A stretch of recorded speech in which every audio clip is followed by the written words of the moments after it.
Hello दोस्तों and स्वागत है आपका स्लीपी क्लासेस की आज की इस बहुत ही इम्पॉर्टेंट वीडियो में। और आज हम देखेंगे about this very important term called techno feudalism. And what is important कि अगर हम हाल फिलहाल के इवेंट्स को देखें, इंसिडेंट्स को देखें, पर्सनालिटीज़ को देखें, तो ये टर्म और इसकी रेलिवेंस और भी ज़्यादा इंपॉर्टेंट हो गई है, राइट। जिस तरह we see the ascendance of Elon Musk from controlling a digital media space like X, जो पहले ट्विटर होता था, to now becoming a very politically prominent personality as well, right? The kind of comments that have come from Mark Zuckerberg and the kind of changes that Meta is instituting, all of these make the study of this idea of techno feudalism even more important. ना पहले सबसे पहले obviously the question rises कि ये techno feudalism आखिरकार इसका मतलब है क्या, right? What is this term, what does it mean, what does it stand for? Basically ये निकल के आया 2024 की एक बहुत ही इम्पॉर्टेंट किताब है, राइट। बहुत ही इम्पॉर्टेंट, बहुत ही रेलिवेंट, बहुत ही करंट किताब है called techno feudalism what killed capitalism by Yanis Varoufakis, right. And Varoufakis क्या बोलते हैं? ये बोलते हैं कि ये जो राइज ऑफ बिग टेक है, right, we see it often associated with the rise of capitalism, new age capitalism, right? Now he says that rather than seeing it as a child of capitalism or furthering the cause of capitalism, this techno feudalism is in fact marking the end of capitalism. ठीक है, तो ये क्या कह रहे हैं कि capitalism जो था, जो कि डोमिनेंट इकोनॉमिक सिस्टम था, now this has come to be change supplanted by a new economic system जो कि क्या है? टेक्नो फ्यूडलिज्म है। अभी कैसे डिफरेंट है कैपिटलिज्म से? कैपिटलिज्म के अंदर भी हम एक ये स्ट्रक्चर मानते हैं कि देखिए क्या है, एक फ्री एंड कंपेटिटिव मार्केट का अरीना है, डिमांड एंड सप्लाई की फोर्सेस हैं, राइट। आपके आते हैं जो एंटरप्रेन्योर्स हैं, जो आपके कैपिटलिस्ट हैं, वो किसी प्रोडक्शन के अंदर इंगेज करते हैं and keeping in mind demand and supply के फोर्सेस, वो प्रॉफिट कमाते हैं एंड देन वही प्रॉफिट जो है वो आगे चल के फर्दर ग्रोथ के अंदर इन्वेस्ट करते हैं, जिसके कारण एक पॉजिटिव एट्रीब्यूट जो है सोसाइटी के लिए भी पैदा हो जाता है in being able to provide employment, in being able to provide better wages and so on so forth, right. So this was like a very very basic understanding of capitalism, और at least what was seen as an advantageous economic system of capitalism, right, that would not just benefit the capitalist but would benefit the society at large also, including the people who do not own the means of production, right. Now अब यहाँ पे आके Yannis वारोफाकिस क्या कहते हैं? ये कहते हैं जब बिग टेक का राइज हुआ, राइट, जब ये बिग टेक कंपनीज आई, बिग टेक कंपनीज कौन सी है? Big tech companies are these big digital technology companies, companies like Apple, Amazon, Meta, right, X, TikTok etcetera, right. ये सब क्या है? ये सारे बिग टेक कंपनीज हैं। इन्होंने बोला कि ये आके कंप्लीटली ट्रांसफॉर्म कर देती हैं traditional capitalist markets को, right, which was an area of, as we've discussed, competition, right, free market competition, the idea of the free working of the forces of demand and supply, right, जहाँ पे अगर आप suit कर रहे हैं, fulfil कर रहे हैं मार्केट की डिमांड्स को, तभी आप प्रॉफिट पैदा कर पाएंगे, तभी आप अपने आप को सस्टेन कर पाएंगे, right. And there can always be a new challenger on every curve. Now, instead of this traditional capitalist markets, क्या बन गए हैं? बिग टेक कंपनीज ने बना लिए हैं what we call a digital fiefdoms। तो जिस तरह से फ्यूडलिज्म के अंदर लैंडलॉर्ड्स थे विद देयर स्पेसिफिक fiefdoms, जिसके ऊपर कंप्लीट कंट्रोल था एंड उनसे वो जितना मर्जी रेंट एक्सट्रैक्ट कर सकते थे, उसी तरीके से आज के डे एंड एज में इन बिग टेक कंपनीज ने भी डिजिटल fiefdoms बना लिए हैं, जहाँ पे अब रेंट जो वेल्थ बनाने के लिए प्रॉफिट या न्यू इनोवेशन के ऊपर ज़्यादा फोकस की जगह मेंटेनिंग एग्जिस्टिंग डिजिटल fiefdoms जो है उस पर फोकस है। And in fact how do you then generate wealth? You generate wealth via rent seeking behaviour. इसका मतलब क्या है? कैप्टिव ऑडियंस बना लिया है आपको, है ना, through social media algorithms, right, through new age, through AI।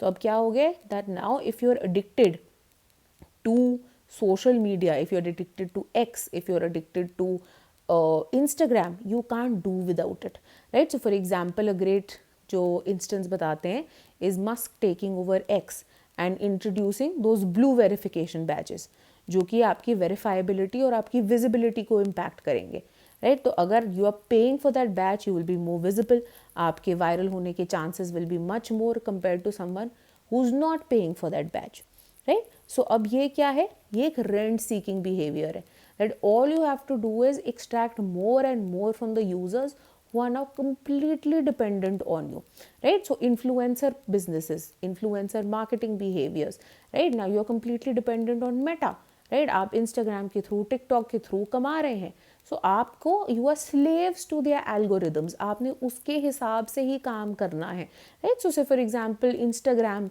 जब Instagram ने say for example when it moved from just a photo sharing app to becoming an app जहाँ पे इनकॉर्पोरेट होगी थी even this idea of videos, reels etcetera जो है incorporate हो गया था, right. So a lot of people had a lot of difficult time, right. So the photographers were taken to Instagram, now suddenly they had to change their media, right, the medium in which they had sustained themselves, कि अब suddenly people don't want to watch, look at pictures. What do they want to watch?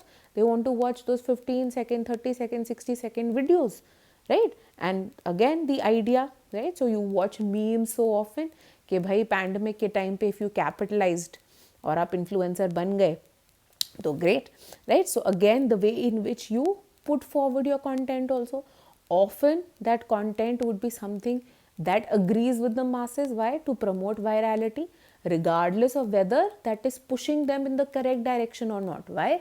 Because at the end of the day आपको क्या चाहिए, आपको engagement चाहिए, आपको likes चाहिए, right? आपको greater comments चाहिए.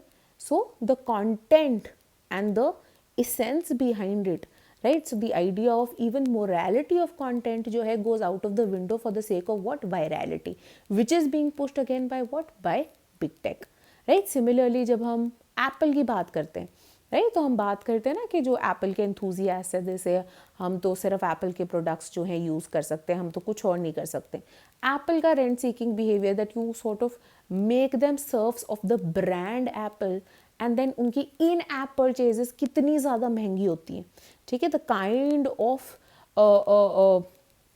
charge that they put on those apps also, right? So for example if you use Spotify आप इन ऐप परचेज एप्पल के अंदर नहीं कर सकते हैं। वाई? बिकॉज इतना ज़्यादा वो कॉस्ट करता है कंपनीज को, तो क्या कहते हैं वेबसाइट पे आके प्रीमियम सब्सक्रिप्शन खरीद लो, हम एप्पल की जो ऐप स्टोर है उसमें जो है उसको नहीं रखेंगे क्योंकि हमें बहुत पैसा देना पड़ता है एप्पल को, राइट। तो ये क्या है, ये रेंट सीकिंग बिहेवियर जो है इसको हम रेंट सीकिंग बिहेवियर बुलाते हैं, ठीक है। तो यही वो कहते हैं कि जो डिजिटल प्लेटफॉर्म्स हैं ये फ्यूडल स्ट्रक्चर्स की तरह बन गए हैं, राइट। लॉर्ड्स हैं जो कि स्पेसिफिक डिजिटल स्पेसेस को कंट्रोल करते हैं, and because they control those digital spaces how you behave in them, right, किस तरह से you are able to sustain yourself, how you are able to use that, how you are able to derive benefit out of that, whether they will make you viral or they will end you, ये सारी चीज़ें big tech control कर रहा है, ये digital feudal lords जो हैं completely control कर रहे हैं।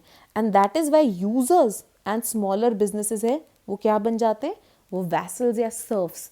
तो जिस तरह से टेनेंट्स काम करते थे and they had to follow the rules regulations जो सेट कर रहे हैं, उसी तरह से आज भी आपको इन प्लेटफॉर्म का जो एल्गोरिदम है, प्लेटफॉर्म की जो रिक्वायरमेंट है, इनकी जो नीड्स है आपको फॉलो करनी पड़ती है to make something for yourself, right. Now the question now happens that when did this change happen, when did we move from capitalism to this techno feudalism.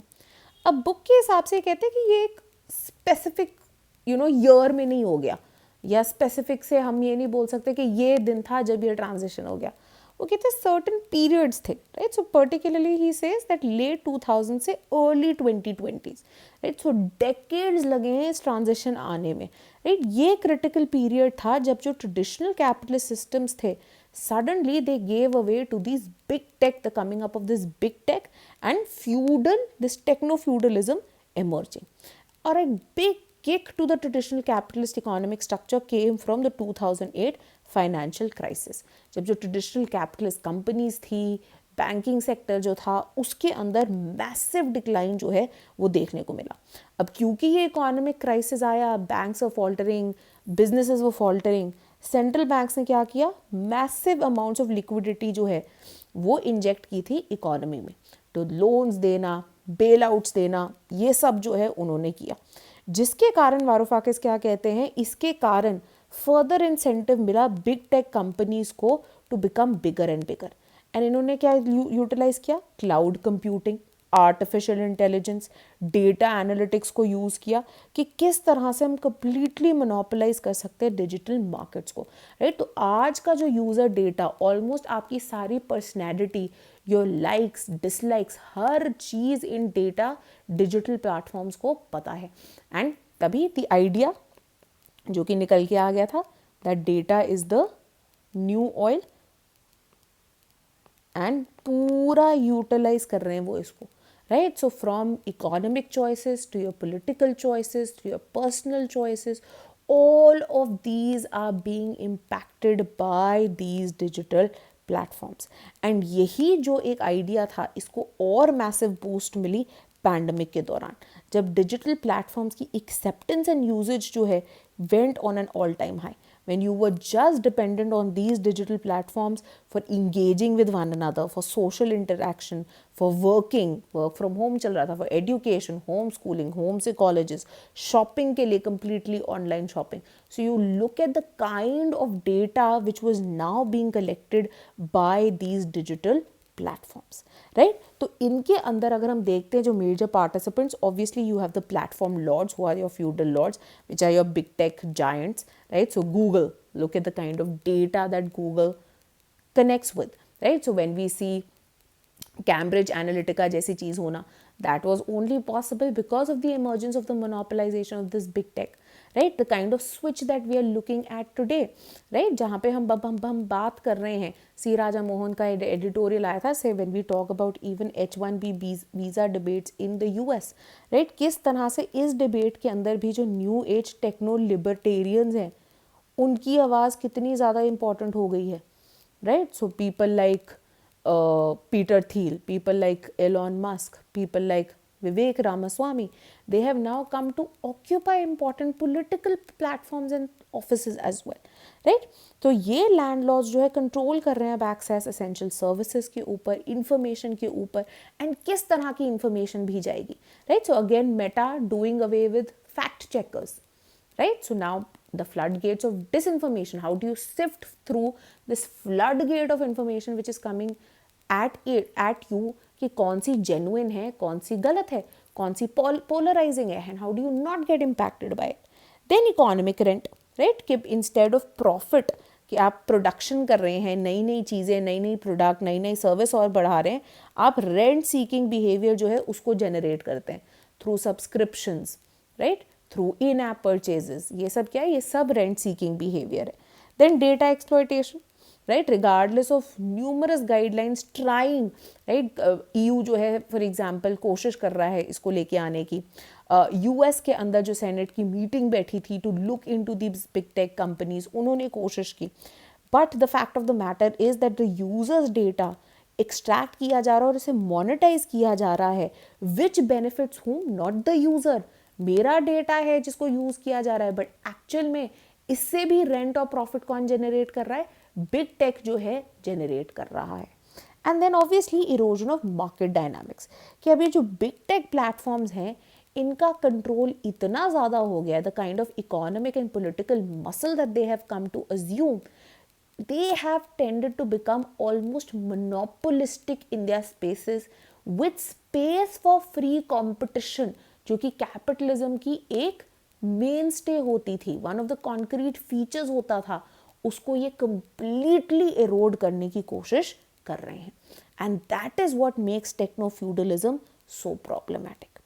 अब किस तरह से ये इम्पैक्ट कर रहा है, पहली चीज़ तो ऑब्वियसली द शिफ्ट जिस तरह से ये आया है, हमने बात की थी कि इंस्टेंट नहीं आया है, ग्रेजुअली आया है, स्टेजेस में आया है, and then certain phases, certain crisis in societies have accelerated this switch, right, particularly economic crisis, जिस तरह से डिजिटल एंड टेक्नोलॉजिकल एडवांसमेंट्स आई हैं, राइट, जब हम बात करते हैं AI की फॉर एग्जांपल, राइट, इन सब के कारण ये चेंज जो है पॉसिबल हो पाया है।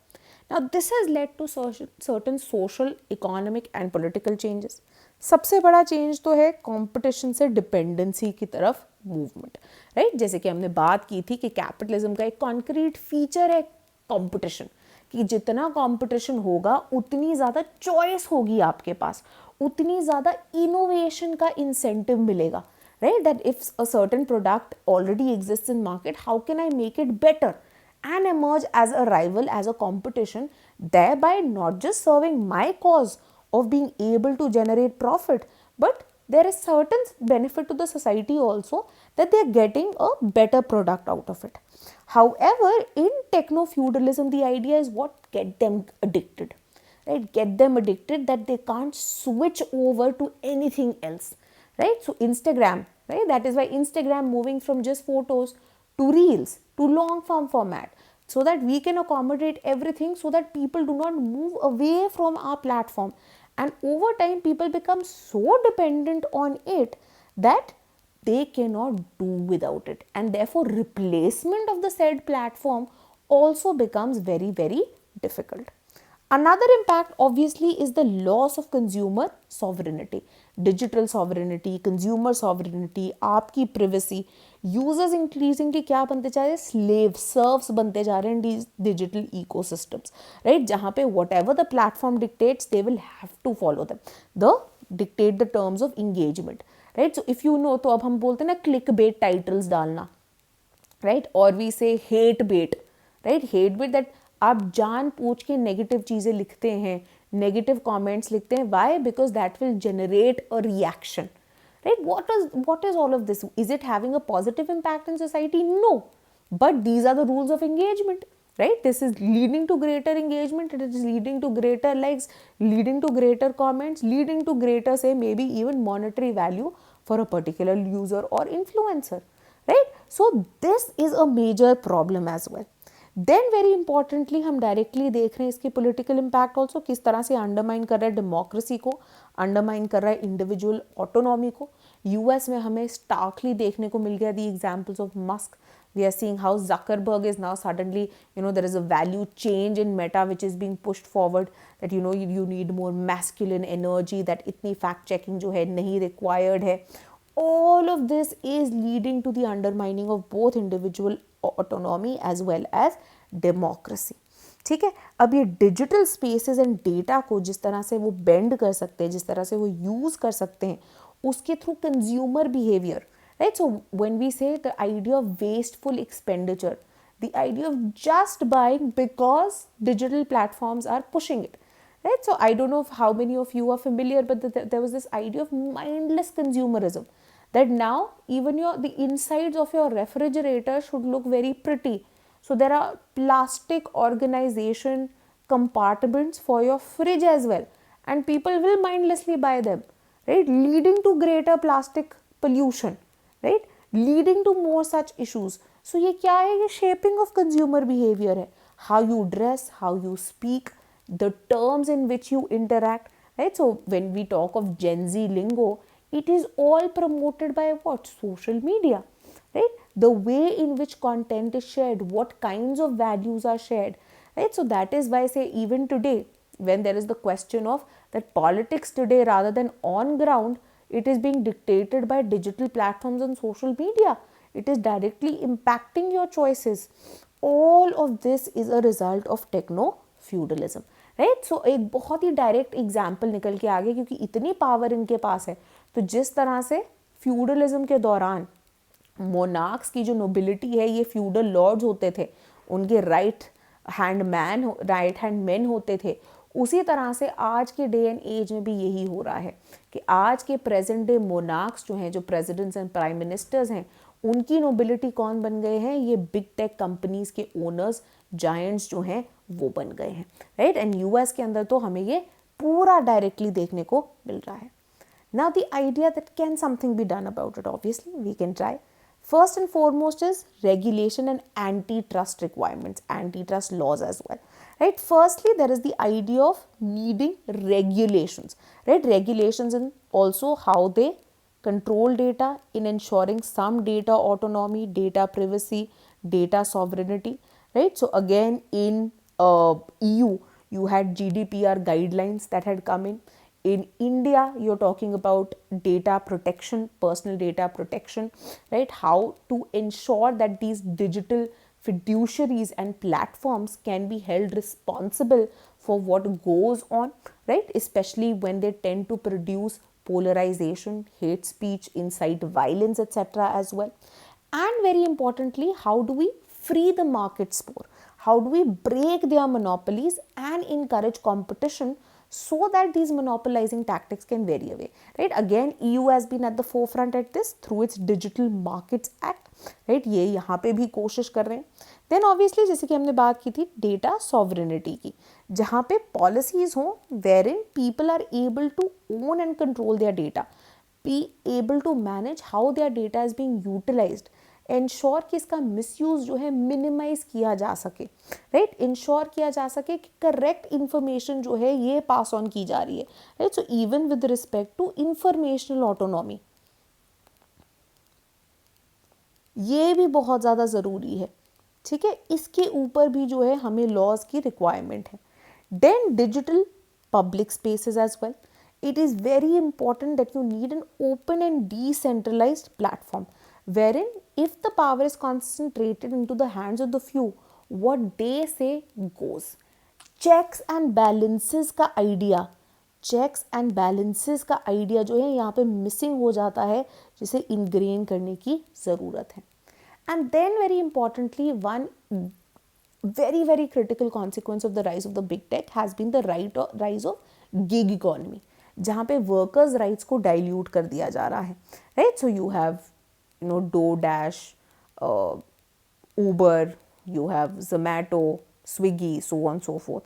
So now you should also come up with legislative efforts so that gig workers and those employees are able to secure their rights, they are able to get fair wages, they are able to get benefits out of the rent seeking behavior that all these big tech are generating.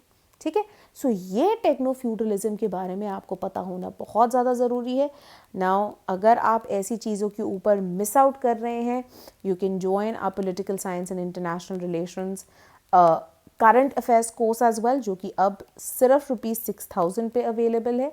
And हमारी website पे discount भी चल रहा हो सकता है, तो आप हमारी वेबसाइट पे जाइए, देखिए अगर कोई डिस्काउंट चल रहा है, आपको फर्दर 6000 के ऊपर भी डिस्काउंट मिल सकता है. एंड आपकी मेंस तक आपको monthly updates, video lectures, PDFs मिलेंगे of current affairs so that you don't have to put extra efforts in learning all of this. इसके अलावा अगर आप प्रीलिम्स की प्रिपरेशन कर रहे हैं तो हमारा क्रैश कोर्स जो है, लाइव क्रैश कोर्स, उसके बैच का आप हिस्सा बन सकते हैं. जीएस का भी है, सीसैट का भी है. We also have combos and we also have a great compilation of test series which are prepared as per the requirements of UPSC, जिसको आप join कर सकते हैं. Right, this was all from me today. Thank you and keep watching.